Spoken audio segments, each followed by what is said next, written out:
Punjab school education board ਦੇ 12ਵੀਂ class ਦੇ ਵਿਦਿਆਰਥੀਆਂ ਦਾ ਵਾਤਾਵਰਣ ਸਿੱਖਿਆ ਦੇ ਅੱਜ ਦੇ ਲੈਕਚਰ ਦੇ ਲਈ ਮੇਰੇ ਚੈਨਲ ਬਾਇਓ ਹੈਲਥ ਅਕੈਡਮੀ ਦੇ ਵਿੱਚ ਬਹੁਤ-ਬਹੁਤ ਸਵਾਗਤ ਹੈ।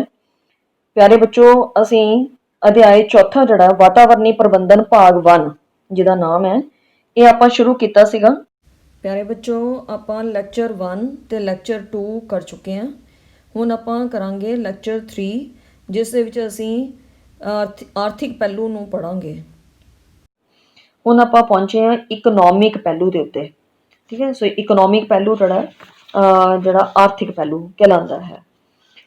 ਤਾਂ ਦੇਖੋ, ਜੇ ਅਸੀਂ ਆਪਣੇ ਆਰਥਿਕ ਗਰੋਥ ਨੂੰ ਕਰਨਾ ਹੈ, ਠੀਕ ਹੈ, ਅਸੀਂ ਆਰਥਿਕ ਤੌਰ ਤੇ ਅਗਰ ਵਿਕਾਸ ਕਰਨਾ ਹੈ ਤਾਂ ਤੁਸੀਂ ਵਾਤਾਵਰਣ ਨੂੰ ਨਾਲ ਲੈ ਕੇ ਚੱਲਣਾ ਹੀ ਪਏਗਾ। ਤੁਹਾਨੂੰ ਵਾਤਾਵਰਣ ਨੂੰ ਤੁਸੀਂ ਇਗਨੋਰ ਨਹੀਂ ਕਰ ਸਕਦੇ।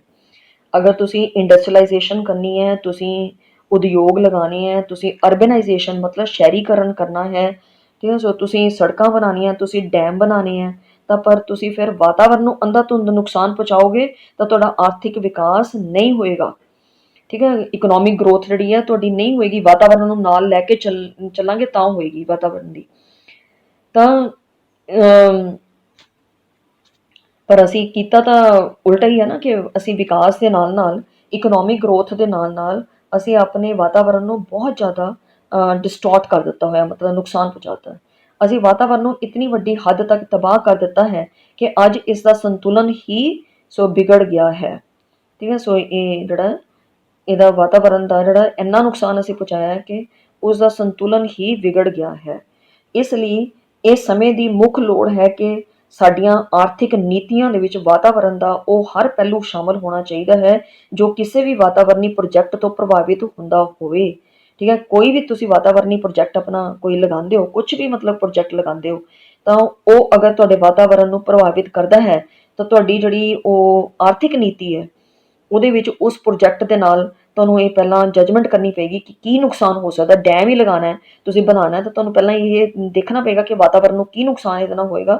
ਉਸ ਪਹਿਲੂ ਤੋਂ ਲੈ ਕੇ ਤਾਂ ਕਿੰਨਾ ਘੱਟ ਤੋਂ ਘੱਟ ਨੁਕਸਾਨ ਹੋਵੇ ਉਹਦੇ ਨਾਲ ਚੱਲਣਾ ਪਏਗਾ ਉਸ ਪ੍ਰੋਜੈਕਟ ਨੂੰ ਨੇਪਰੇ ਚਾੜਨ ਦੇ ਲਈ। ਸਾਡੇ ਨੀਤੀ ਘਾੜਿਆਂ ਨੂੰ ਇਹ ਯਕੀਨੀ ਬਣਾਉਣਾ ਚਾਹੀਦਾ ਹੈ ਕਿ ਨੀਤੀਆਂ ਲਾਗੂ ਕਰਨ ਸਮੇਂ ਸਾਡਾ ਵਿਕਾਸ ਟਿਕਾਊ ਹੋਵੇ। ਠੀਕ ਹੈ, ਨੀਤੀਆਂ ਬਣਾਈਆਂ ਜਾਣਗੀਆਂ ਮੈਨੇਜਮੈਂਟ ਦੇ ਦੌਰਾਨ। ਠੀਕ ਹੈ, ਸਾਡੇ ਨੀਤੀ ਘਾੜ ਜਿਹੜੇ ਹੈ, ਸਾਇੰਟਿਸਟ ਹੈ, ਚਾਹੇ ਉਹ ਪੋਲੀਟੀਕਲ ਲੋਕ ਹੈ, ਕੋਈ ਵੀ ਹੋਣ, ਤਾਂ ਉਹਨਾਂ ਨੂੰ ਟਿਕਾਊ ਵਿਕਾਸ ਨੂੰ ਆਪਣੇ ਮੱਦੇ ਨਜ਼ਰ ਰੱਖ ਕੇ ਹੀ ਨੀਤੀਆਂ ਬਣਾਉਣੀਆਂ ਚਾਹੀਦੀਆਂ। ਟਿਕਾਊ ਵਿਕਾਸ ਤੋਂ ਤੁਸੀਂ ਮਤਲਬ ਸਮਝਦੇ ਹੋ ਮੇਰਾ, ਕਿ ਵੀ ਅਸੀਂ ਇੱਦਾਂ ਦੀ ਇਕਨੋਮਿਕ ਗਰੋਥ ਕਰੀਏ ਕਿ ਸਾਡਾ ਵਿਕਾਸ ਵੀ ਹੋਵੇ ਪਰ ਸਾਡਾ ਵਾਤਾਵਰਣ ਵੀ ਬਚ ਜਾਏ। ਇਹਨੂੰ ਕਹਿੰਦੇ ਆਪਾਂ ਟਿਕਾਊ ਵਿਕਾਸ। ਵਾਤਾਵਰਣੀ ਪ੍ਰਬੰਧਨ ਦੇ ਆਰਥਿਕ ਪਹਿਲੂਆਂ ਨੂੰ ਹੇਠ ਲਿਖੀਆਂ ਗੱਲਾਂ ਦਾ ਧਿਆਨ ਰੱਖਣਾ ਚਾਹੀਦਾ ਹੈ। ਠੀਕ ਹੈ, ਆਰਥਿਕ ਪਹਿਲੂ ਜਿਹੜੇ ਵਾਤਾਵਰਣੀ ਪ੍ਰਬੰਧਨ ਦੇ ਉਹ 'ਚ ਆਪਾਂ ਕੀ ਧਿਆਨ ਰੱਖਣਾ ਇਹ ਆਪਾਂ ਹੁਣ ਦੇਖਾਂਗੇ। ਤਾਂ ਹੁਣ ਸਭ ਤੋਂ ਪਹਿਲਾਂ ਹੈ ਕੁਆਂਟਿਟੀ ਟੂ ਕੁਆਲਿਟੀ। ਪਹਿਲਾ ਜਿਹੜਾ ਤੁਹਾਡਾ ਹੈ ਕੁਆਂਟਿਟੀ ਟੂ ਕੁਆਲਿਟੀ, ਮਤਲਬ ਮਿਕਦਾਰ। ਕੁਆਂਟਿਟੀ ਸਮਝਦੇ ਨਾ, ਮਤਲਬ ਕਿਸੇ ਚੀਜ਼ ਨੂੰ ਆਪਾਂ ਮਿਣਦੇ ਹਾਂ ਵੀ ਹਾਂ ਇੰਨੀ ਕਿਲੋਗ੍ਰਾਮ ਹੈ ਜਾਂ ਕਿੰਨੀ, ਤਾਂ ਕੁਆਂਟਿਟੀ। ਠੀਕ ਹੈ, ਮਿਕਦਾਰ ਤੋਂ ਉੱਤਮਤਾ ਤੱਕ। ਕੁਆਲਿਟੀ ਉੱਤਮਤਾ ਮਤਲਬ ਕੁਆਲਿਟੀ। ਅਸੀਂ ਕਹਿੰਦੇ ਇਸ ਚੀਜ਼ ਦੀ ਕੁਆਲਿਟੀ ਅੱਛੀ ਨਹੀਂ ਹੈ, ਮਤਲਬ ਉਹ ਕਿੰਨੀ ਅੱਛੀ ਹੈ ਤਾਂ ਉਹ ਕਿੰਨੀ ਨਹੀਂ ਅੱਛੀ ਹੈ ਉਹਨੂੰ ਅਸੀਂ ਕੁਆਲਿਟੀ ਕਹਿ ਦਿੰਦੇ ਹਾਂ। ਕੁਆਂਟਿਟੀ ਦੇ ਵਿੱਚ ਮਾਤਰਾ ਆ ਜਾਂਦੀ ਹੈ। ਤਾਂ ਹੁਣ ਇਕਨੋਮਿਕ ਗਰੋਥ ਜਿਹੜੀ ਅਸੀਂ ਜਦੋਂ ਕਰ ਰਹੇ ਹਾਂ ਤਾਂ ਵਾਤਾਵਰਣ ਨੂੰ ਸੰਭਾਲਣ ਦੇ ਲਈ ਤਾਂ ਅਸੀਂ ਕਹਿੰਦਾ ਕੁਆਂਟਿਟੀ ਤੋਂ ਕੁਆਲਿਟੀ ਵਾਲੇ ਪਾਸੇ ਨੂੰ ਚੱਲਣਾ। ਕਿ GDP ਦਾ ਇੱਕ ਤੁਸੀਂ ਨਾਮ ਜਿਹੜਾ ਸੁਣਿਆ ਸੀਗਾ, ਹੈ ਨਾ, ਘਰੇਲੂ ਉਤਪਾਦ ਵਿਕਾਸ। ਵੀ ਜਿਹੜੀਆਂ ਅਸੀਂ ਪ੍ਰੋਡਕਟਸ ਜਿਹੜੇ ਹੈ ਅਤੇ ਸਾਡੀਆਂ ਜਿਹੜੀਆਂ ਸਰਵਿਸਿਜ਼ ਹੈ, ਪ੍ਰੋਡਕਟਸ ਅਤੇ ਸਰਵਿਸਿਜ਼, ਹੈ ਨਾ, ਉਹ ਜਦੋਂ ਅਸੀਂ ਕੋਈ ਸਾਡੀ ਸਮਾਜ ਦੇ ਵਿੱਚ ਡਿਮਾਂਡ ਹੁੰਦੀ ਹੈ ਤਾਂ ਉਹ ਚੀਜ਼ ਜਿਹੜੀ ਉਹ ਬਣਦੀ ਹੈ ਅਤੇ ਉਹ ਸਰਵਿਸਿਜ਼ ਜਿਹੜੀਆਂ ਉਹ ਪ੍ਰੋਵਾਈਡ ਕੀਤੀਆਂ ਜਾਂਦੀਆਂ। ਤਾਂ ਉਹਦੇ ਵਿੱਚ ਅਸੀਂ ਆਪਣਾ ਇਕਨੋਮਿਕ ਜਿਹੜਾ ਉਹ ਫਾਇਦਾ ਜਿਹੜਾ ਦੇਖਦੇ ਹਾਂ ਕਿ ਵੀ ਇੰਨਾ ਮੇਰਾ ਪੈਸਾ ਜਿਹੜਾ ਲੱਗਿਆ ਅਤੇ ਇੰਨਾ ਜਿਹੜਾ ਮੇਰਾ ਬਚ ਗਿਆ। ਠੀਕ ਹੈ, ਤਾਂ ਅਸੀਂ ਆਪਣਾ ਇਕਨੋਮਿਕ ਗਰੋਥ ਜਿਹੜੀ ਹੈ ਉਹ ਕਰਦੇ ਹਾਂ। ਤਾਂ ਜਦੋਂ ਵੀ ਕੋਈ ਦੇਸ਼ ਜਾਂ ਕੋਈ ਸਟੇਟ ਜਾਂ ਕੋਈ ਵੀ ਇਸ ਤਰ੍ਹਾਂ ਇਕਨੋਮਿਕ ਗਰੋਥ ਕਰਦਾ ਹੈ ਤਾਂ ਉਸ ਵੇਲੇ ਉਹਦੀਆਂ ਗਤੀਵਿਧੀਆਂ ਜਿਹੜੀਆਂ ਉਹ ਇੱਦਾਂ ਦੀਆਂ ਹੋਣੀਆਂ ਚਾਹੀਦੀਆਂ ਕਿ ਜਿਹੜੀਆਂ ਕੁਆਲਿਟੀ ਦੇ ਉੱਤੇ ਜ਼ਿਆਦਾ ਜ਼ੋਰ ਦੇਣ। ਠੀਕ ਹੈ, ਕੁਆਲਿਟੀ ਜਿਹੜੀ ਹੈ ਉਹ ਅੱਛੀ ਮਤਲਬ ਹੋਣੀ ਚਾਹੀਦੀ ਹੈ। ਸੋ ਅੱਜ ਦੇ ਯੁੱਗ ਦੇ ਵਿੱਚ ਮੁੱਖ ਮਸਲਾ ਆਰਥਿਕ ਪ੍ਰਕਿਰਿਆ ਦੀ ਉੱਤਮਤਾ ਹੋਣਾ ਚਾਹੀਦਾ ਹੈ। ਠੀਕ ਹੈ। ਕੁਆਲਿਟੀ ਜਿਹੜੀ ਹੈ ਉਹ ਹੋਣੀ ਚਾਹੀਦੀ ਹੈ। ਇਹਦੇ ਉੱਤੇ ਜ਼ੋਰ ਦੇਣਾ, ਆਰਥਿਕ ਪ੍ਰਕਿਰਿਆ ਦੀ ਉੱਤਮਤਾ ਹੋਣਾ ਚਾਹੀਦਾ ਹੈ। ਇਸ ਦਾ ਮਤਲਬ ਇਹ ਹੈ ਕਿ ਉਹ ਕਿਸ ਹੱਦ ਤੱਕ ਸਾਡੀਆਂ ਅਸਲੀ ਲੋੜਾਂ ਦੀ ਪੂਰਤੀ ਕਰਦਾ ਹੈ ਅਤੇ ਕਿਧਰੇ ਉਹ ਪ੍ਰਸਥਿਤਿਕ ਸੀਮਾਵਾਂ ਦੀ ਉਲੰਘਣਾ ਤਾਂ ਨਹੀਂ ਕਰਦਾ। ਠੀਕ ਹੈ। ਦੇਖੋ, ਤੁਹਾਨੂੰ ਉਦਾਹਰਨ ਦਿੰਦੇ ਹਾਂ ਆਪਾਂ ਕਿ ਮੰਨ ਲਓ ਕਿ ਇੱਕ ਫੈਕਟਰੀ ਹੈ, ਉਹਦੇ ਵਿੱਚ ਮਾਲ ਬਣ ਰਿਹਾ, ਮੰਨ ਲਓ, ਠੀਕ ਹੈ। ਸਪੋਜ਼ ਆਪਾਂ ਕਹਿੰਦੇ ਹਾਂ ਕਿ ਡਿਟਰਜੈਂਟ ਬਣ ਰਿਹਾ।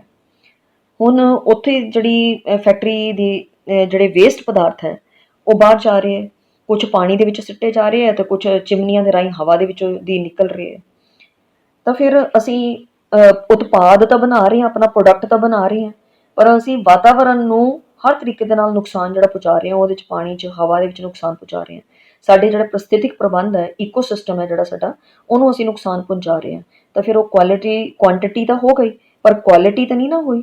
ਠੀਕ ਹੈ। ਕੁਆਲਿਟੀ ਜਿਹੜੀ ਹੈ ਉਹ ਵਾਤਾਵਰਨ ਦੇ ਸੰਬੰਧ ਦੇ ਵਿੱਚ ਹੋਣੀ ਚਾਹੀਦੀ ਸੀਗੀ। ਤੁਹਾਨੂੰ ਇੱਦਾਂ ਦੇ ਆਪਣੀ ਪੋਲਿਸੀ, ਫੈਕਟਰੀ ਦੇ ਵਿੱਚ ਪੋਲਿਸੀਜ਼ ਬਣਾਉਣੀਆਂ ਚਾਹੀਦੀਆਂ ਸੀਗੀਆਂ ਕਿ ਅਸੀਂ ਜਿਹੜੇ ਆਪਣੇ ਵੇਸਟ ਮਟੀਰੀਅਲ ਆ ਉਹਨਾਂ ਨੂੰ ਟਰੀਟਮੈਂਟ ਕਰਕੇ ਹੀ ਅਸੀਂ ਬਾਹਰ ਭੇਜਾਂਗੇ, ਔਰ ਉਹ ਮਿਨੀਮਮ ਹੋਣਗੇ। ਅਸੀਂ ਇੱਦਾਂ ਦੀਆਂ ਚਿਮਨੀਆਂ ਲਗਾਵਾਂਗੇ ਕਿ ਜਿੱਥੇ ਪਹਿਲਾਂ ਕਿ ਟਰੀਟਮੈਂਟ ਹੋ ਕੇ ਹੀ ਉਹ ਸਾਫ਼ ਹੋ ਕੇ ਕਾਰਬਨ ਉਹਦੇ ਵਿੱਚੋਂ ਦੀ ਨਿਕਲ ਕੇ ਫੇਰ ਹੀ ਉਹ ਵਾਤਾਵਰਨ ਦੇ ਵਿੱਚ, ਹਵਾ ਦੇ ਵਿੱਚ ਜਾਏਗਾ। ਉਹਦੇ ਵਿੱਚ ਕੋਈ ਵੀ ਕਾਰਬਨ ਦੇ ਕਣ ਨਹੀਂ ਹੋਣਗੇ। ਤਾਂ ਇਹ ਚੀਜ਼ ਜਿਹੜੀ ਹੈ ਅਗਰ ਅਸੀਂ ਮੇਨਟੇਨ ਕਰਦੇ ਹਾਂ ਤਾਂ ਫਿਰ ਕੁਆਲਿਟੀ ਵੀ ਆ ਜਾਂਦੀ ਹੈ ਨਾ। ਤਾਂ ਵਾਤਾਵਰਨ ਨੂੰ ਨਾਲ ਦੇਖੋ, ਅੱਜ ਦੇ ਟਾਈਮ ਦੇ ਉੱਤੇ ਕੋਈ ਵੀ ਫੈਕਟਰੀ, ਕੋਈ ਵੀ ਸਾਡੀ ਜਿਹੜੀ ਪੋਲੀਟੀਕਲ ਕੋਈ ਵੀ ਇੱਦਾਂ ਦਾ ਐਸਪੈਕਟ ਹੈ ਜਿਹੜਾ, ਉਹ ਵਾਤਾਵਰਨ ਨੂੰ ਵਿੱਚ ਲਏ ਬਿਨਾਂ ਨਹੀਂ ਹੋ ਸਕਦਾ। ਵਾਤਾਵਰਨ ਦੇ ਲਈ ਸਾਨੂੰ ਕੁਆਲਿਟੀ ਚਾਹੀਦੀ ਹੈ।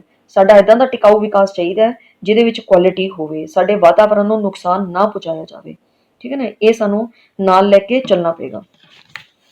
ਕੁਆਲਿਟੀ ਦੇ ਵਿੱਚ ਅਸੀਂ ਡਿਊਰੇਬਿਲਟੀ, ਠੀਕ ਹੈ, ਸੋ ਜਿਹੜੀ ਹੈ ਵੀ ਉਹਦੀ ਟਿਕਾਊਪਨ ਜਿਹੜਾ ਉਹ ਕਿੰਨਾ ਹੈ।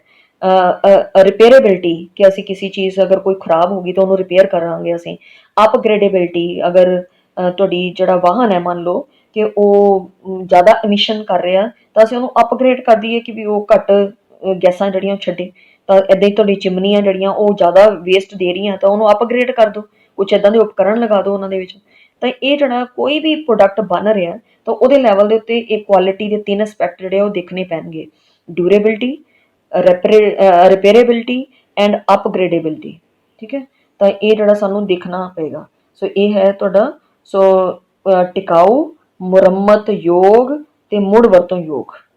ਕਿਸੇ ਉਤਪਾਦ ਦੀ ਉੱਤਮਤਾ ਤੋਂ ਭਾਵ ਹੈ ਕਿ ਉਹ ਉਤਪਾਦ ਕਿਤਨਾ ਟਿਕਾਊ, ਕਿਤਨਾ ਮੁਰੰਮਤ ਯੋਗ ਅਤੇ ਮੁੜ ਵਰਤੋਂ ਯੋਗ ਹੈ, ਜਿਹੜਾ ਵੀ ਤੁਸੀਂ ਉਤਪਾਦ ਬਣਾ ਰਹੇ ਹੋ। ਤਾਂ ਇਹ ਚੀਜ਼ਾਂ ਜਿਹੜੀਆਂ ਆਪਾਂ ਨੂੰ ਨਾਲ ਲੈ ਕੇ ਚੱਲਣੀਆਂ ਪੈਣਗੀਆਂ। ਤੇ ਇਹ ਹੈ ਕੁਆਂਟਿਟੀ ਵਰਸਸ ਕੁਆਲਿਟੀ। ਠੀਕ ਹੈ ਜੀ। ਹੁਣ ਅਸੀਂ ਉਸ ਤੋਂ ਬਾਅਦ ਪਹੁੰਚੇ ਮਨੁੱਖੀ ਧਨ ਦੇ ਉੱਤੇ, ਹਿਊਮਨ ਕੈਪੀਟਲ। ਸਾਡਾ ਜਿਹੜਾ ਅਗਲਾ ਪੁਆਇੰਟ ਹੈ ਉਹ ਹੈ ਮਨੁੱਖੀ ਧਨ। So that is human capital. ਇਹ ਕੀ ਹੈ ਮਨੁੱਖੀ ਧਨ? Knowledge based economy. ਠੀਕ ਹੈ। ਸੋ ਨੌਲੇਜ ਬੇਸਡ, ਗਿਆਨ ਆਧਾਰਿਤ ਆਰਥਿਕਤਾ। ਇਸ ਦੇ ਵਿੱਚ ਮਨੁੱਖੀ ਧਨ ਸਫਲਤਾ ਦੀ ਕੁੰਜੀ ਹੈ। ਮਨੁੱਖੀ ਧਨ ਜਿਹੜਾ ਉਹ ਸਫਲਤਾ ਦੀ ਕੁੰਜੀ ਹੈ, ਕੈਪੀਟਲ ਜਿਹੜਾ। ਇਸ ਲਈ ਫਿਰ ਕੀ ਕਰਨਾ ਚਾਹੀਦਾ ਸਾਨੂੰ? ਇਨਸਾਨ ਜਿਹੜਾ ਉਹਨੂੰ ਇਸ ਤਰ੍ਹਾਂ ਦੀ ਸਿੱਖਿਆ ਮਿਲਣੀ ਚਾਹੀਦੀ ਹੈ, ਉਹਨੂੰ ਇੱਦਾਂ ਦਾ ਟ੍ਰੇਨ ਕਰਨਾ ਚਾਹੀਦਾ ਹੈ। ਸਿੱਖਿਆ ਉਹਦੀ ਟ੍ਰੇਨਿੰਗ ਇੱਦਾਂ ਦੀ ਹੋਣੀ ਚਾਹੀਏ ਤਾਂ ਜੋ ਤੇਜ਼ੀ ਦੇ ਨਾਲ ਵਿਕਾਸ ਕਰਦੇ ਸਮੇਂ ਉਹ ਵਾਤਾਵਰਣੀ ਪਹਿਲੂਆਂ ਨੂੰ ਮੁੱਖ ਰੱਖੇ। ਠੀਕ ਹੈ। ਇੱਦਾਂ ਦੀ ਸਾਡੀ ਜਿੰਨੇ ਵੀ ਹੁਣ ਬੱਚੇ ਜਿਹੜੇ ਆ ਸਾਡੇ ਇੰਜੀਨੀਅਰ ਬਣ ਰਹੇ ਆ, ਖਾਸ ਕਰਕੇ IIT ਦੇ ਜਿਹੜੇ ਬੱਚੇ ਹੈ, ਤਾਂ ਉਹਨਾਂ ਨੂੰ ਹਰ ਤਰੀਕੇ ਦੀ ਐਜੂਕੇਸ਼ਨ ਜਿਹੜੀ ਉਹ ਦਿੱਤੀ ਜਾਂਦੀ ਹੈ। ਉਹਨਾਂ ਨੂੰ ਵਾਤਾਵਰਨ ਵੀ ਪੜ੍ਹਾਇਆ ਜਾਂਦਾ, ਉਹਨਾਂ ਨੂੰ ਬਾਇਓਲੋਜੀ ਵੀ ਪੜ੍ਹਾਈ ਜਾਂਦੀ ਹੈ, ਉਹਨਾਂ ਨੂੰ ਮੈਥ ਵੀ ਪੜ੍ਹਾਇਆ ਜਾਂਦਾ, ਉਹਨਾਂ ਨੂੰ ਹਰ ਚੀਜ਼ ਜਿਹੜੀ ਹੈ ਪੜ੍ਹਾਈ ਜਾਂਦੀ ਹੈ ਤਾਂ ਕਿ ਉਹ ਜਦੋਂ ਵੀ ਕੋਈ ਨੀਤੀ ਬਣਾਉਣ, ਜਦੋਂ ਵੀ ਕਿਸੇ ਉਹ ਕੰਮ ਦੇ ਉੱਤੇ ਜਾਣਗੇ, ਨੌਕਰੀ ਕਰਨਗੇ, ਤਾਂ ਇੱਦਾਂ ਦੀ ਨੀਤੀ ਬਣਾਉਣਗੇ ਕਿ ਜਿਹਦੇ ਵਿੱਚ ਵਾਤਾਵਰਨ ਨੂੰ ਉਹ ਜ਼ਰੂਰ ਸਭ ਤੋਂ ਪਹਿਲਾਂ ਰੱਖਣਗੇ ਕਿ ਸਾਡੇ ਵਾਤਾਵਰਨ ਨੂੰ ਤਾਂ ਕੋਈ ਨੁਕਸਾਨ ਨਹੀਂ ਮੇਰੇ ਇਸ ਕੰਮ ਦੇ ਨਾਲ ਹੋ ਰਿਹਾ, ਮੇਰੀ ਇਸ ਨੀਤੀ ਦੇ ਨਾਲ ਹੋ ਰਿਹਾ। ਤੇ ਇਹ ਟ੍ਰੇਨਿੰਗ ਤੇ ਇਹ ਜਿਹੜੀ ਸਿਖਲਾਈ ਹੈ, ਸਾਡੀ ਨੌਲੇਜ ਹੈ, ਮਤਲਬ ਉਹ ਆਪਾਂ ਇੱਦਾਂ ਦੀ ਦੇਣੀ ਹੈ ਆਪਣੇ ਹਰ ਵਿਅਕਤੀ ਨੂੰ, ਆਪਣੇ ਆਉਣ ਵਾਲੀਆਂ ਪੀੜ੍ਹੀਆਂ ਨੂੰ, ਕਿ ਉਹ ਡਿਵੈਲਪਮੈਂਟ ਦੇ ਪ੍ਰੋਜੈਕਟ ਬਣਾਉਂਦੇ ਸਮੇਂ ਵਾਤਾਵਰਨ ਨੂੰ ਜ਼ਰੂਰ ਦਿਮਾਗ 'ਚ ਰੱਖਣ। ਅਗਲਾ ਸਾਡਾ ਪੁਆਇੰਟ ਜਿਹੜਾ ਉਹ ਹੈ ਆਰਥਿਕ ਵਿਅਰਥਤਾ ਤੋਂ ਨੂੰ ਘੱਟ ਕਰਨਾ।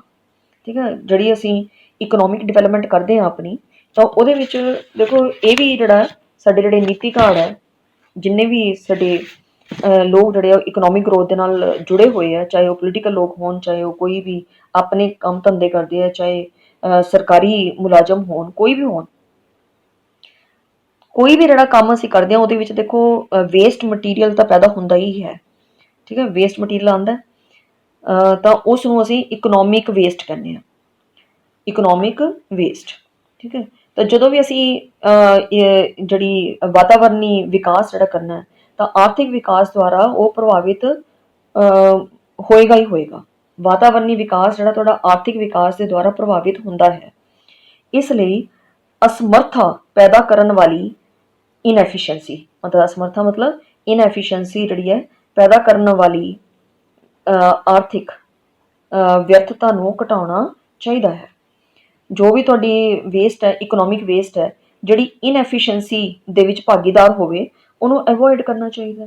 ਠੀਕ ਹੈ, ਇਨਐਫੀਸ਼ੀਐਂਸੀ ਪੈਦਾ ਕਰ ਰਹੀ ਹੈ ਮਤਲਬ ਨੁਕਸਾਨ ਪਹੁੰਚਾ ਰਹੀ ਹੈ ਵਾਤਾਵਰਨ ਨੂੰ, ਤਾਂ ਉਹ ਇੱਦਾਂ ਦੀ ਇਨਵਾਇਰਮੈਂਟਲ ਪ੍ਰੋਗਰੈਸ ਦੇ ਵਿੱਚ ਉਹ ਰੋੜਾ ਹੈ, ਤਾਂ ਇੱਦਾਂ ਦੀ ਇਕਨੋਮਿਕ ਗਰੋਥ ਜਿਹੜੀ ਹੈ ਉਹਨੂੰ ਅਵੋਇਡ ਕਰਨਾ ਚਾਹੀਦਾ ਫਿਰ। ਠੀਕ ਹੈ, ਸੋ ਜਿਹੜੀ ਤੁਹਾਡੇ ਵਾਤਾਵਰਨ ਦੇ ਵਿਕਾਸ ਦੇ ਵਿੱਚ ਰੋੜਾ ਬਣੇ, ਮਤਲਬ ਅਸੀਂ ਆਪਣਾ ਵਿਕਾਸ ਤਾਂ ਕਰ ਰਹੇ ਹਾਂ ਪਰ ਨਾਲ ਨਾਲ ਵਾਤਾਵਰਨ ਦਾ ਜਿਹੜਾ ਵਿਕਾਸ ਆ ਉਹਦੇ ਵਿੱਚ ਅਸੀਂ ਰੋੜਾ ਪੈਦਾ ਕਰ ਰਹੇ ਹਾਂ, ਤਾਂ ਫਿਰ ਉਹਨੂੰ ਇੱਦਾਂ ਦੇ ਵੇਸਟ ਨੂੰ ਜਿਹੜਾ ਇਨਐਫੀਸ਼ੀਐਂਟ ਹੋਵੇ ਉਹਨੂੰ ਸਾਨੂੰ ਰੋਕਣਾ ਚਾਹੀਦਾ।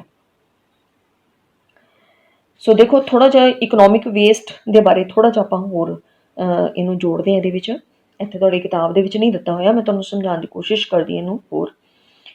ਜਿਹੜਾ ਇਕਨੋਮਿਕ ਵੇਸਟ ਹੈ ਕਿ ਅਸੀਂ ਕਹਿੰਦੇ ਵੀ ਇਹ ਉਹ ਵੇਸਟ ਮਟੀਰੀਅਲ, ਇਹ ਉਹ ਪ੍ਰੋਡਕਟ ਹੈ ਜਿਹੜਾ ਤੁਹਾਡੀ ਕਿਸੇ ਵੀ ਇਕਨੋਮਿਕ ਐਕਟੀਵਿਟੀ ਦੇ ਨਾਲ ਆਇਆ ਹੈ, ਚਾਹੇ ਉਹ ਬਿਜ਼ਨਸ ਹੋਵੇ ਉੱਥੋਂ ਦੀ ਆਇਆ, ਚਾਹੇ ਉਹ ਗਵਰਨਮੈਂਟ ਐਕਟੀਵਿਟੀ ਕੋਈ ਹੋਵੇ, ਚਾਹੇ ਉਹ ਹਸਪੀਟਲ ਤੋਂ ਆਇਆ, ਚਾਹੇ ਉਹ ਸਾਡੇ ਘਰਾਂ ਤੋਂ ਆਇਆ, ਹਾਊਸ ਹੋਲਡ ਤੋਂ। ਸੋ ਕੋਈ ਵੀ ਤੁਸੀਂ ਇਕਨੋਮਿਕ ਗਰੋਥ ਕਰਦੇ ਹੋ ਤਾਂ ਉਹ ਚਾਹੇ ਕਿਸੇ ਵੀ ਲੈਵਲ ਦੀ, ਤਾਂ ਉਹਦੇ ਤੋਂ ਜਿਹੜਾ ਬਾਈ ਪ੍ਰੋਡਕਟ ਆਉਂਦਾ, ਵੇਸਟ ਮਟੀਰੀਅਲ ਆਉਂਦਾ, ਉਹਨੂੰ ਅਸੀਂ ਬੋਲਦੇ ਹਾਂ ਇਕਨੋਮਿਕ ਵੇਸਟ। ਠੀਕ ਹੈ, ਤਾਂ ਇਹ ਜਿਹੜਾ ਵੇਸਟ ਹੈ ਉਹਦੀ ਮੈਨੇਜਮੈਂਟ ਜਿਹੜੀ ਹੈ, ਸੋ ਉਹ ਜਦੋਂ ਅਸੀਂ ਕਰਦੇ ਹਾਂ, ਕੋਈ ਵੀ ਫੈਕਟਰੀ ਦਾ ਮਾਲਿਕ ਹੈ ਜਦੋਂ ਕਰਦਾ ਹੈ ਤਾਂ ਇਹ ਦੇਖਦਾ ਹੈ ਕਿ ਵੀ ਇਸ ਵੇਸਟ ਨੂੰ ਡਿਸਪੋਜ਼ ਆਫ ਕਰਨ ਦੇ ਲਈ ਮੇਰਾ ਕਿੰਨਾ ਪੈਸਾ ਲੱਗੇਗਾ। ਠੀਕ ਹੈ, ਔਰ ਇਸ ਵੇਸਟ ਨੂੰ ਜਿਹੜਾ ਅਗਰ ਮੇਰੀ ਜਿਹੜੀ ਡਿਮਾਂਡ ਹੈ ਪ੍ਰੋਡਕਟ ਦੀ, ਠੀਕ ਹੈ, ਉਹ ਇਹਨੂੰ ਬੀਅਰ ਕਰ ਲੈਂਦੀ ਹੈ ਇਸ ਵੇਸਟ ਦੀ ਡਿਸਪੋਜ਼ਲ ਨੂੰ, ਜਿੰਨਾ ਮੇਰਾ ਪੈਸਾ ਖਰਚ ਹੋਏਗਾ, ਚਿਮਨੀ ਦੇ ਵਿੱਚ ਮੈਂ ਕੋਈ ਉਪਕਰਨ ਲਗਾ ਰਿਹਾ ਜਾਂ ਮੈਂ ਕੋਈ ਵਾਟਰ ਟਰੀਟਮੈਂਟ ਪਲਾਂਟ ਲਗਾ ਰਿਹਾ, ਤਾਂ ਉਹਦੇ ਉੱਤੇ ਜਿੰਨਾ ਮੇਰਾ ਖਰਚਾ ਆਏਗਾ ਤੇ ਮੇਰਾ ਉਤਪਾਦ ਜਿਹੜਾ ਬਣਿਆ ਹੈ ਉਹ ਮੈਂ ਜਦੋਂ ਵੇਚਦਾ ਤਾਂ ਉਹਦੇ ਤੋਂ ਜਿੰਨਾ ਮੈਨੂੰ ਫਾਇਦਾ ਹੁੰਦਾ, ਤਾਂ ਕੀ ਉਹ ਫਾਇਦਾ ਜ਼ਿਆਦਾ ਹੈ ਔਰ ਇਹ ਜਿਹੜਾ ਵੇਸਟ ਦੀ ਟਰੀਟਮੈਂਟ ਹੈ ਉਹਦਾ ਖਰਚਾ ਵਿੱਚੋਂ ਦੀ ਨਿਕਲ ਜਾਂਦਾ, ਤਾਂ ਉਹ ਜ਼ਰੂਰ ਕਰੇਗਾ ਫਿਰ। ਠੀਕ ਹੈ, ਅਗਰ ਉਹਦਾ ਖਰਚਾ ਵਿੱਚੋਂ ਦੀ ਨਿਕਲਦਾ। ਅਗਰ ਉਹਨੂੰ ਡਿਸਪੋਜ਼ ਆਫ ਕਰਨ ਦੇ ਵਿੱਚ ਜ਼ਿਆਦਾ ਪੈਸਾ ਲੱਗਦਾ ਤਾਂ ਉਹਨੂੰ ਨੁਕਸਾਨ ਹੋ ਰਿਹਾ, ਤਾਂ ਫਿਰ ਉਹ ਥੋੜ੍ਹਾ ਜਿਹਾ ਕੀ ਹੈ ਸਾਡਾ ਵਾਤਾਵਰਨ ਨੂੰ ਨੁਕਸਾਨ ਪਹੁੰਚਾਉਣ ਦੇ ਵਿੱਚ ਗੁਰੇਜ਼ ਨਹੀਂ ਕਰੇਗਾ।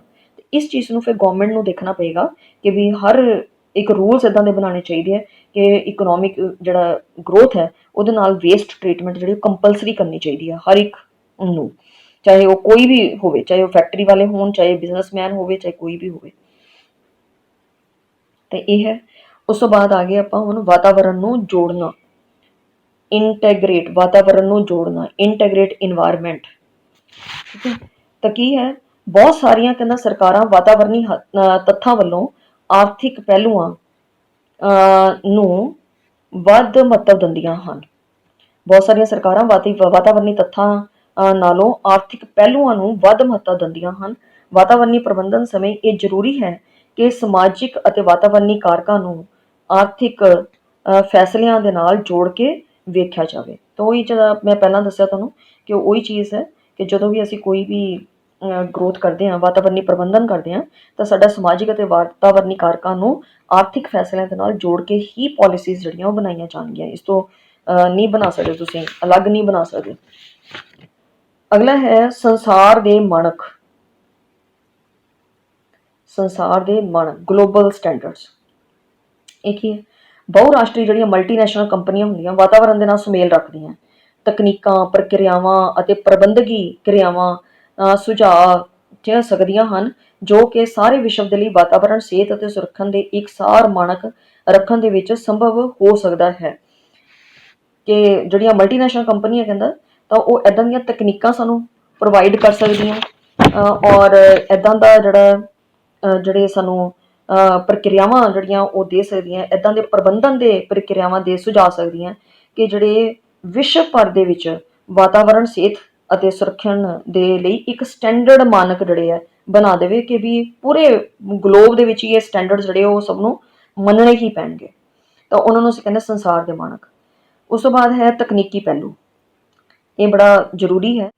ਟਿਕਾਊ ਵਿਕਾਸ ਕਰਨ ਲਈ ਸਮੇਂ ਦੀ ਇਹ ਮੁੱਖ ਮੰਗ ਹੈ ਕਿ ਵਾਤਾਵਰਣ ਦੇ ਨਾਲ ਸੁਮੇਲ ਰੱਖਦੀਆਂ ਨਵੀਆਂ ਕਾਢਾਂ ਕੱਢ ਕੇ ਅਪਣਾਈਆਂ ਜਾਣ। ਤਕਨੀਕ ਮਤਲਬ ਟੈਕਨੀਕਲ ਜਿਹੜੇ ਐਸਪੈਕਟਸ ਹੈ ਨਾ, ਤਾਂ ਟੈਕਨੋਲੋਜੀਜ਼ ਇੱਦਾਂ ਦੀਆਂ ਨਵੀਆਂ ਨਵੀਆਂ ਬਣਾਈਆਂ ਜਾਣ ਕਿ ਸਾਡਾ ਟਿਕਾਊ ਵਿਕਾਸ ਦੇ ਵਿੱਚ ਉਹ ਸਾਡਾ ਫਾਇਦਾ ਕਰਨ।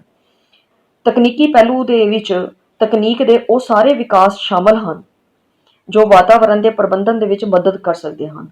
ਟੈਕਨੋਲੋਜੀ ਨੂੰ ਵਾਤਾਵਰਣੀ ਪ੍ਰਬੰਧਨ ਦੇ ਲਈ ਵਰਤਣ ਦੇ ਉਦੇਸ਼ ਇਸ ਪ੍ਰਕਾਰ ਹਨ ਕਿ ਅਸੀਂ ਜਿਹੜੇ ਟੈਕਨੋਲੋਜੀ ਨੂੰ ਵਰਤਣਾ ਹੈ, ਪ੍ਰਬੰਧਨ ਜਿਹੜਾ ਕਰਨਾ ਹੈ, ਉਹਦੇ 'ਚ ਕੀ ਉਦੇਸ਼ ਹੈ।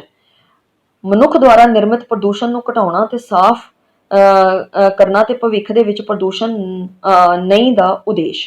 ਇੱਕ ਤਾਂ ਇਹ ਹੋਣਾ ਚਾਹੀਦਾ ਸਾਡਾ ਟੈਕਨੀਕਲੀ, ਮਤਲਬ ਟੈਕਨੋਲੋਜੀ ਸਾਡੀ ਇੱਦਾਂ ਦੀ ਹੋਣੀ ਚਾਹੀਦੀ ਕਿ ਅਸੀਂ ਇੱਦਾਂ ਦੀ ਕੰਮ ਕਰੀਏ ਕਿ ਭਵਿੱਖ ਦੇ ਵਿੱਚ ਵੀ ਪ੍ਰਦੂਸ਼ਣ ਨਾ ਹੋਵੇ। ਨਾ ਨਿਭਾਉਣਯੋਗ ਬਾਲਣਾਂ ਦੀ ਸਮਾਜ ਵੱਲੋਂ ਘੱਟ ਵਰਤੋਂ ਕਰਨਾ। ਇਹ ਇੱਦਾਂ ਦੀਆਂ ਪਾਲਿਸੀਜ਼ ਬਣਾ ਦੇਣੀਆਂ ਚਾਹੀਦੀਆਂ ਕਿ ਨਾ ਨਿਭਾਉਣਯੋਗ ਜਿਹੜੇ ਬਾਲਣ ਹੈ, ਜਿਹੜੇ ਸਾਡੇ ਡੀਜ਼ਲ, ਪੈਟਰੋਲ, ਉਹਨਾਂ ਦੀ ਘੱਟ ਤੋਂ ਘੱਟ ਵਰਤੋਂ ਹੋਵੇ। ਬਦਲਵੇਂ ਸਰੋਤ ਜਿਹੜੇ ਊਰਜਾ ਦੇ ਸਾਡੇ ਸੂਰਜ ਦੀ ਅਸੀਂ ਊਰਜਾ ਜਿਹੜੀ ਉਹਦੀ ਵੱਧ ਤੋਂ ਵੱਧ ਵਰਤੋਂ ਕਰੀਏ, ਚਾਹੇ ਉਹ ਬਿਜਲੀ ਬਣਾਉਣ ਦੇ ਲਈ ਹੋਵੇ, ਚਾਹੇ ਉਹ ਖਾਣਾ ਬਣਾਉਣ ਦੇ ਲਈ ਹੋਵੇ, ਚਾਹੇ ਉਹ ਪਾਣੀ ਗਰਮ ਕਰਨ ਦੇ ਲਈ ਹੋਵੇ। ਹਰੇ ਘੱਟ ਕਾਰਬਨ ਜਾਂ ਊਰਜਾ ਦੇ ਨਿਭਾਉਣਯੋਗ ਸਰੋਤਾਂ ਦਾ ਵਿਕਾਸ, ਠੀਕ ਹੈ, ਤਾਂ ਜੋ ਹਰਾ ਗ੍ਰਹਿ ਪ੍ਰਭਾਵ ਅਤੇ ਵਿਸ਼ਵ ਦੇ ਤਾਪਮਾਨ ਦੇ ਵਿੱਚ ਵਾਧੇ ਵਰਗੀਆਂ ਸਮੱਸਿਆਵਾਂ ਨੂੰ ਹੱਲ ਕੀਤਾ ਜਾ ਸਕੇ। ਤੁਸੀਂ ਸਾਰੇ ਜਾਣਦੇ ਹੋ ਹਰਾ ਗ੍ਰਹਿ ਪ੍ਰਭਾਵ ਜਿਹੜਾ ਉਹ ਕੀ ਹੈ, ਕਿ ਜਿਹੜੀਆਂ ਸਾਡੀ ਇਹ ਪੋਲਿਊਸ਼ਨ ਦੇ ਨਾਲ ਜਿਹੜੀਆਂ ਗੈਸਾਂ ਜਿਹੜੀਆਂ ਵਾਤਾਵਰਣ ਦੇ ਵਿੱਚ ਆਉਂਦੀਆਂ, ਖਾਸ ਕਰਕੇ ਮੀਥੇਨ ਗੈਸ ਜਿਹੜੀ ਸਾਡੇ ਵਾਹਨਾਂ ਤੋਂ ਅਤੇ ਫੈਕਟਰੀਆਂ ਤੋਂ ਆਉਂਦੀ ਹੈ, ਇਹਦੇ ਵਿੱਚ ਇੱਕ ਬੜੀ ਵੱਡੀ ਉਹ ਹੁੰਦੀ ਹੈ, ਕਹਿ ਲਓ ਗੁਣ ਹੁੰਦਾ ਹੈ ਕਿ ਇਹ ਸਾਡੇ ਸੂਰਜ ਦੀਆਂ ਇਨਫਰਾਰੈੱਡ ਕਿਰਨਾਂ, ਜਿਹੜੀਆਂ ਤਾਪ ਵਾਲੀਆਂ ਕਿਰਨਾਂ ਹੈ ਇਨਫਰਾਰੈੱਡ, ਉਹਨਾਂ ਨੂੰ ਸੋਖ ਲੈਂਦੀ ਹੈ, ਉਹਨਾਂ ਨੂੰ ਵਾਤਾਵਰਣ ਤੋਂ ਬਾਹਰ ਜਾਣ ਨਹੀਂ ਦਿੰਦੀ। ਜਦੋਂ ਜ਼ਮੀਨ 'ਤੇ ਆ ਕੇ ਟਕਰਾਉਂਦੀਆਂ ਤਾਂ ਉਹ ਟਕਰਾ ਕੇ ਬਾਹਰ ਜਾਣ ਦੀ ਕੋਸ਼ਿਸ਼ ਕਰਦੀਆਂ ਤਾਂ ਉਹਨਾਂ ਨੂੰ ਇਹ ਸੋਖ ਲੈਂਦੀ ਹੈ, ਗੈਸਾਂ ਜਿਹੜੀਆਂ ਸੋਖ ਲੈਂਦੀਆਂ, ਕਾਰਬਨ ਡਾਈਆਕਸਾਈਡ ਵੀ ਸੋਖ ਲੈਂਦੀ ਹੈ ਅਤੇ ਮੀਥੇਨ ਵੀ ਸੋਖ ਲੈਂਦੀ ਹੈ। ਉਹਦੇ ਨਾਲ ਸਾਡੇ ਆਲੇ ਦੁਆਲੇ ਜਿਹੜਾ ਵਾਤਾਵਰਣ ਹੈ ਸਾਡਾ ਗਰਮ ਹੋ ਜਾਂਦਾ। ਤਾਂ ਅਸੀਂ ਇਹਨੂੰ ਗ੍ਰੀਨ ਹਰਾ ਗ੍ਰਹਿ ਪ੍ਰਭਾਵ ਕਹਿੰਦੇ ਹਾਂ। ਔਰ ਇਸ ਦਾ ਅਸਰ ਇਹ ਹੁੰਦਾ ਕਿ ਸਾਡੀਆਂ ਗਲੇਸ਼ੀਅਰਸ ਪਿਘਲ ਜਾਂਦੇ ਆ, ਤਾਪਮਾਨ ਵੱਧ ਜਾਂਦਾ, ਤਾਂ ਉਹਦੇ ਨਾਲ ਜਿਹੜੀਆਂ ਪਹਾੜਾਂ ਦੇ ਉੱਤੇ ਉਚਾਈਆਂ ਦੇ ਉੱਤੇ ਬਰਫ਼ ਹੈ ਉਹ ਪਿਘਲ ਜਾਂਦੀ ਹੈ। ਉਹ ਅੱਗੇ ਆ ਕੇ ਸਾਡੀ ਨਦੀਆਂ ਦੇ ਵਿੱਚ ਫਲੱਡਸ ਪੈਦਾ ਕਰਦੀ ਹੈ, ਹੜ੍ਹ ਪੈਦਾ ਕਰਦੀ ਹੈ। ਤਾਪਮਾਨ ਦੇ ਵਧਣ ਦੇ ਨਾਲ ਸਾਡੀ ਜਿਹੜੀ ਬਨਸਪਤੀ ਉਹ ਝੁਲਸ ਜਾਂਦੀ ਹੈ ਗਰਮੀਆਂ ਦੇ ਵਿੱਚ, ਔਰ ਉਹਦੇ ਨਾਲ ਸਾਡੇ ਪਸ਼ੂ ਜਿਹੜੇ ਉਸ ਬਨਸਪਤੀ ਦੇ ਉੱਤੇ ਨਿਰਭਰ ਹੁੰਦੇ ਆ ਉਹ ਵੀ ਮਰ ਜਾਂਦੇ ਆ। ਤਾਂ ਕਹਿਣ ਦਾ ਮਤਲਬ ਸਾਡਾ ਜਿਹੜਾ ਜਿਹੜੀ ਸਪੀਸ਼ੀਜ਼ ਹੈ, ਜਿਹੜੀਆਂ ਸਾਡੀਆਂ ਜਾਤੀਆਂ ਹੈ, ਪ੍ਰਜਾਤੀਆਂ ਹੈ, ਉਹ ਘਟ ਜਾਂਦੀਆਂ ਫਿਰ। ਤਾਂ ਇਸ ਲਈ ਸਾਨੂੰ ਊਰਜਾ ਦੇ ਉਹ ਸਰੋਤ ਵਰਤਣੇ ਚਾਹੀਦੇ ਹੈ ਸੋ ਜਿਨ੍ਹਾਂ ਦੇ ਨਾਲ ਸਾਡਾ ਜਿਹੜਾ ਹਰਾ ਗ੍ਰਹਿ ਪ੍ਰਭਾਵ ਜਿਹੜਾ ਉਹ ਘੱਟ ਤੋਂ ਘੱਟ ਹੋਵੇ ਅਤੇ ਵਿਸ਼ਵ ਦਾ ਤਾਪਮਾਨ ਜਿਹੜਾ ਉਹ ਨਾ ਹੋਵੇ ਵਧੇ। ਪਾਣੀ, ਭੂਮੀ ਅਤੇ ਹਵਾ ਵਰਗੇ ਘਟ ਰਹੇ ਸਰੋਤਾਂ ਦੀ ਸਮਝਦਾਰੀ ਦੇ ਨਾਲ ਸਾਂਭ ਸੰਭਾਲ ਕਰਨੀ ਚਾਹੀਦੀ ਹੈ। ਪਾਣੀ, ਭੂਮੀ ਅਤੇ ਹਵਾ, ਇਹਨਾਂ ਦੀ ਵਰਤੋਂ ਜਿਹੜੀ ਉਹ ਪ੍ਰੋਪਰ ਤਰੀਕੇ ਨਾਲ ਸਮਝਦਾਰੀ ਨਾਲ ਕਰਨੀ ਚਾਹੀਦੀ। ਵਿਲੱਖਣ ਪ੍ਰਸਥਿਤੀ ਪ੍ਰਬੰਧਾਂ ਦੀ ਸਾਂਭ ਸੰਭਾਲ ਕਰਨੀ ਚਾਹੀਦੀ ਹੈ। ਵਿਲੱਖਣ ਕੀ ਹੁੰਦੇ ਆ? ਵਿਲੱਖਣ ਅਸੀਂ ਕਹਿੰਦੇ ਹਾਂ ਜਿਹੜੇ ਯੂਨੀਕ ਇਕੋਸਿਸਟਮਸ ਹੁੰਦੇ ਆ। ਵਿਲੱਖਣ ਮਤਲਬ ਬਹੁਤ ਰੇਅਰ ਜਿਹੜੇ ਹੈ, ਬਹੁਤ ਜਿਹੜੇ ਸਾਡੇ ਲਈ ਬਹੁਤ ਜ਼ਰੂਰੀ ਵੀ ਹੈ ਔਰ ਰੇਅਰ ਵੀ ਹੈ। ਤੁਸੀਂ ਇੱਕ ਟ੍ਰੋਪੀਕਲ ਰੇਨ ਫੋਰੈਸਟ ਦਾ ਨਾਮ ਸੁਣਿਆ ਹੋਇਆ, ਠੀਕ ਹੈ? ਟ੍ਰੋਪੀਕਲ ਰੇਨ ਫੋਰੈਸਟ ਜਿਹੜੇ ਹੈ ਉਹ ਸਾਡੇ ਦੇਸ਼ ਦੇ ਵਿੱਚ ਵੀ ਹੈਗੇ ਆ, ਕੇਰਲਾ ਵਗੈਰਾ ਦੇ ਵਿੱਚ, ਜਿਹੜੇ ਭੂਮੱਧ ਰੇਖਾ ਦੇ ਨੇੜੇ ਹੈ। ਉੱਥੇ ਕਿਹਾ ਜਾਂਦਾ ਹੈ ਕਿ ਮਨੁੱਖ ਦੀ, ਕਿਉਂਕਿ ਉਹ ਇੰਨੇ ਸੰਘੇ ਨੇ ਜੰਗਲ ਹੈ, ਤਾਂ ਮਨੁੱਖ ਦੀ ਉੱਥੇ ਜਿਹੜੀ ਆਵਾਜਾਈ ਉਹ ਬਹੁਤ ਘੱਟ ਹੈ। ਇਸ ਕਰਕੇ ਉੱਥੇ ਜਿਹੜੀਆਂ ਸਾਡੀਆਂ ਪ੍ਰਜਾਤੀਆਂ ਹੈ, ਜੈਵਿਕ ਵਿਭਿੰਨਤਾ ਉਹ ਸਭ ਤੋਂ ਜ਼ਿਆਦਾ ਹੈ। ਉੱਥੇ ਬਹੁਤ ਜ਼ਿਆਦਾ ਜੈਵਿਕ ਵਿਭਿੰਨਤਾ ਹੈ ਅਤੇ ਇੱਦਾਂ ਦੀਆਂ ਪ੍ਰਜਾਤੀਆਂ ਉੱਥੇ ਜਿਹੜੀਆਂ ਅਸੀਂ ਕਦੀ ਨਹੀਂ ਦੇਖੀਆਂ, ਮਤਲਬ ਉਹ ਹਜੇ ਹੋਂਦ ਵਿੱਚ ਵੀ ਨਹੀਂ ਆਈਆਂ, ਉੱਥੇ ਲੱਭ ਨਹੀਂ ਪਾਈਆਂ ਅਸੀਂ। ਤਾਂ ਇਹ ਇੱਕ ਇੱਦਾਂ ਦਾ ਹੈ, ਮਤਲਬ ਯੂਨੀਕ ਇਕੋਸਿਸਟਮ ਹੈ। ਉੱਥੇ ਤੁਸੀਂ ਇੱਕ ਐਮਾਜ਼ੋਨ ਦਾ ਨਾਮ ਵੀ ਸੁਣਿਆ ਹੋਇਆ, ਠੀਕ ਹੈ? ਐਮਾਜ਼ੋਨ ਇੱਕ ਰਿਵਰ ਤੋਂ ਨਾਮ ਹੈਗਾ, ਐਮਾਜ਼ੋਨ ਦੇ ਜੰਗਲ ਜਿਹੜੇ ਹੈ, ਤਾਂ ਐਮਾਜ਼ੋਨ ਰਿਵਰ ਹੈ। ਤਾਂ ਉੱਥੇ 20% ਜਿਹੜਾ ਕਿਹਾ ਜਾਂਦਾ ਕਿ ਵੀ ਜਿੰਨੀਆਂ ਪੌਦਿਆਂ ਦੀਆਂ ਸਪੀਸ਼ੀਜ਼ ਹੈ ਉਹਦਾ 20% ਹਿੱਸਾ ਉਸ ਐਮਾਜ਼ੋਨ ਦੇ ਜੰਗਲਾਂ ਦੇ ਵਿੱਚ ਪਾਇਆ ਜਾਂਦਾ ਹੈ। 20% ਹੀ ਇਹਨਾਂ ਦੀਆਂ ਪਕਸ਼ੀਆਂ ਦੀਆਂ ਜਿਹੜੀਆਂ ਸਪੀਸ਼ੀਜ਼ ਹੈ ਉੱਥੇ ਪਾਈਆਂ ਜਾਂਦੀਆਂ। ਪੂਰੇ ਵਰਲਡ ਜਿੰਨੀਆਂ ਬਰਡਸ ਦੀਆਂ ਸਪੀਸ਼ੀਜ਼ ਹੈ ਉਹਨਾਂ ਦਾ 20%। ਇਸੇ ਤਰ੍ਹਾਂ ਜਿੰਨੇ ਵੀ ਥਣਧਾਰੀ ਹੈ ਪੂਰੇ ਵਰਲਡ ਦੇ ਵਿੱਚ, ਉਹਨਾਂ ਦੇ 10% ਜਿਹੜਾ ਹਿੱਸਾ ਹੈ ਉਹ ਉੱਥੇ ਪਾਇਆ ਜਾਂਦਾ ਹੈ। ਸੈਕਿੰਡ ਲਾਰਜੈਸਟ ਰਿਵਰ ਐਮਾਜ਼ੋਨ ਉੱਥੇ ਹੈ, ਠੀਕ ਹੈ? ਉਸ ਰਿਵਰ ਦੇ ਵਿੱਚ 2000 ਸਪੀਸ਼ੀਜ਼ ਜਿਹੜੀਆਂ ਉਹ ਫਿਸ਼ਿਜ਼ ਦੀਆਂ ਪਾਈਆਂ ਜਾਂਦੀਆਂ। ਤਾਂ ਮਤਲਬ ਸੋਚੋ ਕਿ ਇਹ ਵਿਲੱਖਣ ਪ੍ਰਸਥਿਤਿਕ ਪ੍ਰਬੰਧ ਹੈ, ਤਾਂ ਉਹਦੀ ਸਾਂਭ ਸੰਭਾਲ ਕਰਨਾ ਸਾਡੀ ਜ਼ਿੰਮੇਵਾਰੀ ਹੈ। ਖਤਰੇ ਦੀ ਕਗਾਰ ਤੇ ਖੜੀਆਂ ਜਾਂ ਲੁਪਤ ਹੋ ਰਹੀਆਂ ਜਾਤੀਆਂ, ਠੀਕ ਹੈ, ਇੰਡੇਂਜਰਡ ਸਪੀਸ਼ੀਜ਼ ਜਿਹਨਾਂ ਨੂੰ ਅਸੀਂ ਬੋਲਦੇ ਹਾਂ, ਖਤਰੇ ਦੀ ਕਗਾਰ ਤੇ ਖੜੀਆਂ ਤੇ ਜਾਂ ਲੁਪਤ ਹੋ ਰਹੀਆਂ ਜਿਹੜੀਆਂ ਜਾਤੀਆਂ ਜਿਹੜੀਆਂ, ਤਾਂ ਜਾਂ ਪ੍ਰਸਥਿਤਿਕ ਪ੍ਰਬੰਧ ਵੀ ਕਈ ਇਦਾਂ ਦੇ ਹੈਗੇ ਜਿਹੜੇ ਖਤਰੇ ਦੀ ਕਗਾਰ ਦੇ ਉੱਤੇ ਹੈਗੇ, ਉਹਨਾਂ ਨੂੰ ਵੀ ਸਾਨੂੰ ਆਪਣੇ ਵਿਕਾਸ ਦੇ ਨਾਲ ਨਾਲ ਸਾਂਭ ਸੰਭਾਲ ਦੀ ਜ਼ਰੂਰਤ ਹੈ। ਇਹਦਾ ਮਤਲਬ ਇਹ ਹੋਇਆ ਕਿ ਜਦੋਂ ਅਸੀਂ ਵਿਕਾਸ ਕਰਦੇ ਹਾਂ ਤਾਂ ਸਾਨੂੰ ਇਹ ਧਿਆਨ ਰੱਖਣਾ ਪਏਗਾ। ਜਿੱਦਾਂ ਹੁਣ ਤੁਸੀਂ ਦੇਖੋ ਰੈੱਡ ਪੈਂਡਾ, ਠੀਕ ਹੈ, ਇੱਕ ਖਤਰੇ ਦੀ ਕਗਾਰ ਦੇ ਉੱਤੇ ਹੈ। ਪੈਂਗੁਇਨਸ, ठीक है, सो सॉरी, ਰੈੱਡ ਪੈਂਡਾ ਔਰ ਕੰਗਾਰੂ ਇਹ ਖਤਰੇ ਦੀ ਕਗਾਰ ਦੇ ਉੱਤੇ ਆ ਗਈਆਂ ਪ੍ਰਜਾਤੀਆਂ ਹੈ। ਔਰ ਇਹ ਜਦੋਂ ਵੀ ਹੁਣ ਅਸੀਂ ਕਿਸੇ ਜੰਗਲਾਂ ਨੂੰ ਕੱਟਾਂਗੇ ਤਾਂ ਸਾਨੂੰ ਇਹ ਇਨਸ਼ੋਰ ਕਰਨਾ ਪਏਗਾ ਕਿ ਕੀ ਅਸੀਂ ਇਹਨਾਂ ਨੂੰ ਬੇਘਰ ਤਾਂ ਨਹੀਂ ਕਰ ਰਹੇ। ਤੁਸੀਂ ਹੁਣ ਦੇਖਦੇ ਹੋ ਕਿ ਅਸੀਂ ਜੰਗਲ ਜਿਹੜੇ ਕੱਟ ਰਹੇ ਹਾਂ ਉਹਨਾਂ ਦੇ ਨਾਲ ਹਾਥੀਆਂ ਦੇ ਝੁੰਡ ਜਿਹੜੇ ਆ ਉਹ ਸਾਨੂੰ ਸੜਕਾਂ ਤੇ ਨਜ਼ਰ ਆਉਂਦੇ ਆ, ਭਾਲੂ ਜਿਹੜੇ ਆ ਸਾਨੂੰ ਸੜਕਾਂ ਦੇ ਉੱਤੇ ਨਜ਼ਰ ਆਉਂਦੇ ਆ। ਲੋਕਡਾਊਨ ਦੇ ਪੀਰੀਅਡ ਦੇ ਵਿੱਚ ਤੁਸੀਂ ਦੇਖਿਆ ਬਹੁਤ ਸਾਰੇ ਜਾਨਵਰ ਜਿਹੜੇ ਆ ਉਹ ਸੜਕਾਂ ਦੇ ਉੱਤੇ ਸਾਨੂੰ ਨਜ਼ਰ ਆਏ। ਉਹਨਾਂ ਨੂੰ ਲੱਗਿਆ ਵੀ ਇਹ ਵੀ ਸਾਡਾ ਹਿੱਸਾ ਹੈ, ਇੱਥੇ ਵੀ ਅਸੀਂ ਰਹਿ ਸਕਦੇ ਹਾਂ। ਨਹੀਂ ਤਾਂ ਸਾਡੀਆਂ ਕਾਰਾਂ ਜਿਹੜੀਆਂ ਚੱਲਦੀਆਂ, ਗੱਡੀਆਂ ਚੱਲਦੀਆਂ, ਉਹਨਾਂ ਦੇ ਡਰਦੇ ਮਾਰੇ ਉਹ ਵਿਚਾਰੇ ਅੰਦਰ ਹੀ ਛੁਪੇ ਰਹਿੰਦੇ ਆ। ਤਾਂ ਫਿਰ ਅਸੀਂ ਉੱਪਰੋਂ ਦੀ ਜੰਗਲਾਂ ਨੂੰ ਕੱਟ ਕੱਟ ਕੇ ਉਹਨਾਂ ਨੂੰ ਬੇਘਰ ਕਰ ਦਿੰਦੇ ਹਾਂ। ਤੇ ਇਸ ਜਿਹੜਾ ਸਾਨੂੰ ਦੇਖਣਾ ਪਏਗਾ ਕਿ ਜਦੋਂ ਵੀ ਅਸੀਂ ਵਿਕਾਸ ਕਰਦੇ ਹਾਂ ਤਾਂ ਇਹ ਸਾਡੇ ਖਤਮ ਨਾ ਹੋਣ ਚੀਜ਼ਾਂ। ਉਸ ਤੋਂ ਬਾਅਦ ਫਿਰ ਹੈ ਕੁਦਰਤੀ ਅਤੇ ਜੀਵ ਮੰਡਲੀ। ਅਗਲਾ ਪੁਆਇੰਟ ਜਿਹੜਾ ਸਾਡਾ ਕੁਦਰਤੀ ਅਤੇ ਜੀਵ ਮੰਡਲੀ ਰੱਖਾਂ, ਬਾਇਓਸਫੀਅਰਸ ਦੀ ਸਥਾਪਨਾ ਕਰਨਾ ਤੇ ਜੈਵਿਕ ਵਿਭਿੰਨਤਾ ਦੀ ਸਾਂਭ ਸੰਭਾਲ ਤੇ ਪ੍ਰਸਥਿਤਿਕ ਪ੍ਰਬੰਧ ਜਿਹੜੇ ਆ ਉਹਨਾਂ ਦੀ ਵੀ ਸੰਭਾਲ ਜਿਹੜੀ ਹੈ ਉਹ ਸਾਡੇ ਆਪਣੇ ਜੀਣ ਦੇ ਲਈ ਬਹੁਤ ਜ਼ਰੂਰੀ ਹੈ। ਇਹ ਸਾਨੂੰ ਕਰਨਾ ਪਏਗਾ। ਇੱਕ ਹੋਰ ਕੰਮ ਕਰਨਾ ਪਏਗਾ, ਉਹ ਹੈ ਕਲੋਰੋਫਲੋਰੋਕਾਰਬਨ, CFC ਜਿਹਨੂੰ ਅਸੀਂ ਬੋਲਦੇ ਹਾਂ। ਬਹੁਤ ਸਾਰੀਆਂ ਚੀਜ਼ਾਂ ਤੋਂ ਸਾਡੀਆਂ ਘਰੇਲੂ ਜਿਹੜੀਆਂ ਅਸੀਂ ਚੀਜ਼ਾਂ ਵਰਤਦੇ ਹਾਂ, ਰੈਫਰੀਜਰੇਟਰਸ ਆਪਾਂ ਫ੍ਰਿਜ ਵਰਤਦੇ ਹਾਂ ਉੱਥੋਂ ਨਿਕਲਦਾ, ਜਿੰਨੀਆਂ ਤੁਸੀਂ ਸ਼ੇਵਿੰਗ ਕਰੀਮਸ ਵਰਤਦੇ ਹੋ ਉਹਨਾਂ ਤੋਂ ਨਿਕਲਦਾ, ਜਿੰਨੀਆਂ ਫੋਮ ਵਾਲੀਆਂ ਚੀਜ਼ਾਂ ਹੈ ਜਿਨ੍ਹਾਂ ਤੋਂ ਝੱਗ ਬਣਦੀ ਹੈ ਉਹਨਾਂ ਦੇ ਵਿੱਚੋਂ ਦੀ ਕਲੋਰੋਫਲੋਰੋਕਾਰਬਨਸ ਜਿਹੜੇ ਆ ਝੱਗ ਜਿਹੜੀ ਹੈ ਨਿਕਲਦੀ ਹੈ। ਥੋੜੀ ਦੇਰ ਬਾਅਦ ਤੁਸੀਂ ਦੇਖਦੇ ਹੋ ਇਹ ਝੱਗ ਗਾਇਬ ਹੋ ਜਾਂਦੀ ਹੈ, ਇਹ ਉੱਪਰ ਚਲੀ ਜਾਂਦੀ ਹੈ। ਸਾਡੇ ਵਾਤਾਵਰਨ 'ਚ ਜਿਹੜੀ ਓਜ਼ੋਨ ਦੀ ਪਰਤ ਹੈ ਉਹਨੂੰ ਇਹ ਹੌਲੀ ਹੌਲੀ ਹੌਲੀ ਹੌਲੀ ਪਤਲਾ ਕਰ ਦਿੰਦੀ ਹੈ ਤੇ ਫਿਰ ਉਹਦੇ 'ਚ ਹੋਲ ਵੀ ਹੋ ਜਾਂਦੇ ਆ। ਤਾਂ ਇਹ ਓਜ਼ੋਨ ਪਰਤ ਤੁਹਾਨੂੰ ਪਤਾ ਹੈ ਕਿ ਸਾਨੂੰ ਪਰਾਬੈਂਗਨੀ ਕਿਰਨਾਂ ਤੋਂ, ਸੂਰਜ ਦੀਆਂ ਪਰਾਬੈਂਗਨੀ ਕਿਰਨਾਂ ਤੋਂ ਬਚਾਉਂਦੀ ਹੈ। ਔਰ ਅਗਰ ਇਹ ਪਰਤ ਜਿਹੜੀ ਪਤਲੀ ਹੋ ਜਾਏ ਜਾਂ ਇਹ 'ਚ ਹੋਲ ਹੋ ਗਿਆ, ਜਿੱਦਾਂ ਐਂਟਾਰਕਟਿਕਾ ਦੇ ਉੱਤੇ ਹੋਲ ਹੋ ਚੁੱਕਿਆ ਹੋਇਆ, ਤਾਂ ਫਿਰ ਉੱਥੋਂ ਦੀ ਜਿਹੜੀਆਂ ਇਹ ਅਲਟਰਾ ਵਾਇਲਟ ਕਿਰਨਾਂ ਹੈ, ਪਰਾਬੈਂਗਨੀ ਕਿਰਨਾਂ ਹੈ, ਉਹ ਜਦੋਂ ਆਉਣਗੀਆਂ ਸਾਡੀ ਧਰਤੀ ਦੇ ਉੱਤੇ ਤਾਂ ਸਾਨੂੰ ਕੈਂਸਰ ਵਰਗੀਆਂ ਭਿਆਨਕ ਬਿਮਾਰੀਆਂ ਕਰਨਗੀਆਂ। ਤਾਂ ਇਹ ਸੀਗਾ ਬੱਚੋ ਕਿ ਸਾਡੇ ਪ੍ਰਸਥਿਤਿਕ ਪ੍ਰਬੰਧ ਕਰਦੇ ਹੋਏ ਜਿਹੜੇ ਉਦੇਸ਼ ਹੋਣੇ ਚਾਹੀਦੇ ਆ ਉਹ ਇਹ ਲੈ ਕੇ ਸਾਨੂੰ ਚੱਲਣਾ ਪਏਗਾ। ਇਹਨਾਂ ਚੀਜ਼ਾਂ ਨੂੰ ਦਿਮਾਗ 'ਚ ਰੱਖ ਕੇ ਹੀ ਸਾਨੂੰ ਆਪਣੀਆਂ ਨੀਤੀਆਂ ਜਿਹੜੀਆਂ ਬਣਾਉਣੀਆਂ ਪੈਣਗੀਆਂ। ਅਜੇ ਹੁਣੇ ਵਾਯੂਮੰਡਲ, ਜਲ ਮੰਡਲ, ਜਲਵਾਯੂ ਦੇ ਵਿੱਚ ਪਰਿਵਰਤਨ ਜੋ ਕਿ ਹਰਾ ਗ੍ਰਹਿ ਪ੍ਰਭਾਵ ਗੈਸਾਂ ਜਿਵੇਂ ਕਿ ਕਾਰਬਨ ਡਾਈਆਕਸਾਈਡ ਗੈਸ ਅਤੇ ਇਸ ਦੀ ਮਨੁੱਖੀ ਵਰਤੋਂ ਬਾਰੇ ਤਕੜਾ ਫਿਕਰ ਜਤਾਇਆ ਗਿਆ ਹੈ। ਇੱਥੇ ਇਹ ਕੋਸ਼ਿਸ਼ ਕੀਤੀ ਗਈ ਹੈ ਕਿ ਹਰਾ ਗ੍ਰਹਿ ਪ੍ਰਭਾਵ ਪੈਦਾ ਕਰਨ ਵਾਲੀਆਂ ਗੈਸਾਂ ਬੰਦ ਕੀਤੀਆਂ ਜਾਣ ਜੋ ਜਲਵਾਯੂ ਦੇ ਵਿੱਚ ਪਰਿਵਰਤਨ ਲਿਆਉਂਦੀਆਂ ਹਨ। ਸੋ ਜਿਵੇਂ ਕਿ ਕਿਓਟੋ ਪ੍ਰੋਟੋਕਾਲ ਅਤੇ ਜਲਵਾਯੂ ਪਰਿਵਰਤਨ ਕਨਵੈਨਸ਼ਨ ਦੇ ਰਾਹੀਂ ਇਹ ਕੀਤਾ ਗਿਆ। ਸੋ ਬਹੁਤ ਸਾਰੇ ਤੁਹਾਨੂੰ ਪਤਾ ਇੰਟਰਨੈਸ਼ਨਲ ਲੈਵਲ ਦੇ ਉੱਤੇ ਇੱਦਾਂ ਦੀਆਂ ਕਾਨਫਰੰਸਿਸ ਹੁੰਦੀਆਂ, ਪ੍ਰੋਟੋਕੋਲਸ, ਤੇ ਇਹ ਕਿਓਟੋ ਪ੍ਰੋਟੋਕਾਲ ਬਹੁਤ ਮਸ਼ਹੂਰ ਹੈ। ਇਹਦੇ ਵਿੱਚ ਇਹ ਪ੍ਰਣ ਕੀਤਾ ਗਿਆ ਕਿ ਅਸੀਂ ਇੱਦਾਂ ਦੀਆਂ ਗੈਸਾਂ ਜਿਹੜੀਆਂ ਉਹਨਾਂ ਨੂੰ ਹੁਣ ਪੈਦਾ ਹੋਣ ਨਹੀਂ ਦੇਵਾਂਗੇ ਜਿਹੜੀਆਂ ਕਿ ਹਰਾ ਗ੍ਰਹਿ ਪ੍ਰਭਾਵ ਕਰਦੀਆਂ। ਤੇ ਉਸ ਤੋਂ ਬਾਅਦ ਜਾਤੀਆਂ, ਪ੍ਰਸਥਿਤਿਕ ਪ੍ਰਬੰਧਾਂ, ਮਨੁੱਖ, ਖੇਤਰ ਅਤੇ ਕੌਮਾਂ ਦੀ ਮਦਦ ਦੇ ਲਈ ਅਪਣਾਉਣਯੋਗ ਨੀਤੀਆਂ ਦਾ ਵਿਕਾਸ ਕਰਨਾ ਤਾਂ ਜੋ ਉਹ ਬਦਲਦੇ ਵਾਯੂਮੰਡਲ ਦੇ ਲਈ ਅਨੁਕੂਲਿਤ ਹੋ ਸਕਣ। ਇਹ ਸੀਗੇ ਬੱਚੋ ਸਾਡੇ ਜਿਹੜੇ ਸਾਡਾ ਪਹਿਲੂ ਜਿਹੜਾ ਦੈਟ ਇਜ਼ ਟੈਕਨੋਲੋਜੀ, ਮਤਲਬ ਅਸੀਂ ਜਿਹੜਾ ਪਹਿਲੂ ਕਰ ਰਹੇ ਸੀਗੇ ਉਹ ਸੀਗਾ ਸਾਡਾ ਆਰਥਿਕ ਪਹਿਲੂ। ਆਰਥਿਕ ਪਹਿਲੂ ਦੇ ਭਾਗ ਸੀਗੇ ਜਿਹਦੇ ਵਿੱਚ ਅਸੀਂ quantity to quality and human capital, ਮਤਲਬ ਮਨੁੱਖੀ ਧਨ, ਆਰਥਿਕ ਵਿਅਰਥਤਾ ਨੂੰ ਘੱਟ ਕਰਨਾ, ਵਾਤਾਵਰਨ ਨੂੰ ਜੋੜਨਾ, ਸੰਸਾਰ ਦੇ ਮਾਨਕ, ਤਕਨੀਕੀ ਪਹਿਲੂ, ਠੀਕ ਹੈ, ਜਿਹਦੇ 'ਚ ਅਸੀਂ ਉਦੇਸ਼ ਪੜ੍ਹੇ। ਇਹ ਸਾਰਾ ਜਿਹੜਾ ਸਾਡਾ ਇਕਨੋਮਿਕ ਸੀਗਾ। ਅਸੀਂ ਐਥੀਕਲ ਪਹਿਲੂ ਪੜ੍ਹ ਲਿਆ ਤੇ ਅਸੀਂ ਇਕਨੋਮਿਕ ਪਹਿਲੇ ਪੜ੍ਹ ਲਿਆ। ਹੁਣ ਆਪਾਂ ਜਿਹੜਾ ਸਮਾਜਿਕ ਪਹਿਲੂ ਹੈ ਉਹ ਅਗਲੇ ਲੈਕਚਰ ਦੇ ਵਿੱਚ ਕਰਾਂਗੇ। ਤੇ ਇੱਥੇ ਹੀ ਆਪਾਂ ਇਸ ਲੈਕਚਰ ਨੂੰ ਖਤਮ ਕਰਦੇ ਹਾਂ। ਤੁਹਾਡਾ ਬਹੁਤ ਬਹੁਤ ਧੰਨਵਾਦ ਬੱਚੋ। ਔਰ ਮੈਨੂੰ ਉਮੀਦ ਹੈ ਕਿ ਤੁਸੀਂ ਇਹਨੂੰ ਬਹੁਤ ਅੱਛੀ ਤਰ੍ਹਾਂ ਸੁਣ ਕੇ ਇਹਦੇ ਕੁਐਸਚਨ ਆਨਸਰਸ ਜਿਹੜੇ ਆ ਪਿੱਛੇ ਕਰੋਗੇ। ਆਪਾਂ ਲਾਸਟ ਲੈਕਚਰ ਜਦੋਂ ਹੋਏਗਾ ਤਾਂ ਉਹਦੇ ਵਿੱਚ ਆਪਾਂ ਇਹਦੇ ਕੁਐਸਚਨ ਆਨਸਰਸ ਵੀ ਡਿਸਕਸ ਕਰਾਂਗੇ। Subscribe my channel and like and share the video.